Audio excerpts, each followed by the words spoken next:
this is Callie Respuzzi, the collections manager here at the Bennington Museum. Today I'm going to talk to you about bandboxes, and we're going to talk a little bit about how the museum collects things and whether the museum should collect things and whether we should have things like this in the collection. So these are bandboxes. As I said, these were made by Hannah Davis in Jaffrey, New Hampshire.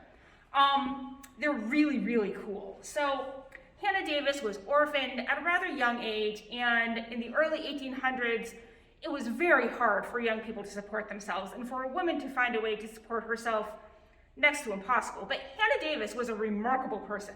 She started making these bandboxes as a business and actually invented a machine to help her create the wood that they're made out of. And these kinds of boxes were fairly typical for the day, but what she did, they were usually made out of a cardboard or pasteboard, and she started making them out of wood.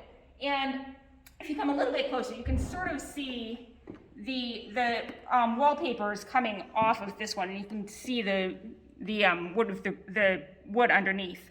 And then she also lined the inside with newspaper, which is wonderful because then you can see exactly when they were made. And she added her own little label to these so everyone knew exactly where these came from.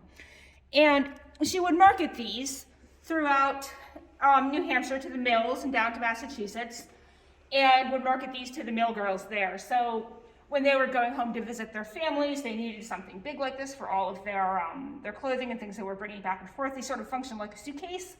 They're fairly sturdy. The smaller ones could be used for things like brushes, combs, personal items, things that you just needed to have a little safe spot for. Now, this is a wonderful story about innovation and women being able to really support themselves in a time that was very difficult for them to do so. But this is a story from New Hampshire. Jaffrey, New Hampshire really is not at all close to Bennington, Vermont. And at the Bennington Museum, we of course focus on Bennington, we focus on our region, we focus on Vermont. And these pieces, as wonderful as they are, they don't necessarily belong in our collection.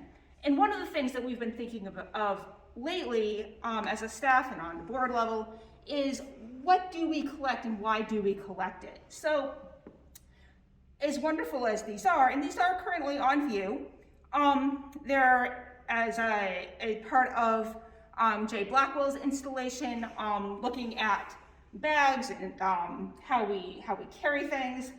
But there are other things that also tell that story. And there are things that we don't really have in our collection that could tell that story in a much more local and regionally relevant way. So while Hannah Davis was making these boxes in the 1800s, there were also Abenaki people here in Bennington who were making splint baskets. And these things were being used in a similar way. And that's something that we don't really have represented in our collection. So one of the things that we might be doing in the future would be deaccessioning pieces like this and finding something more appropriate for our collection, like an Abenaki basket that would allow us to tell a different and also very important story. If you do like bandboxes, I would recommend, as a side point, that you go up to the Shelburne Museum. They have an amazing collection. So even though these things are wonderful and certainly appropriate for a museum collection, they might just not be appropriate for our collection.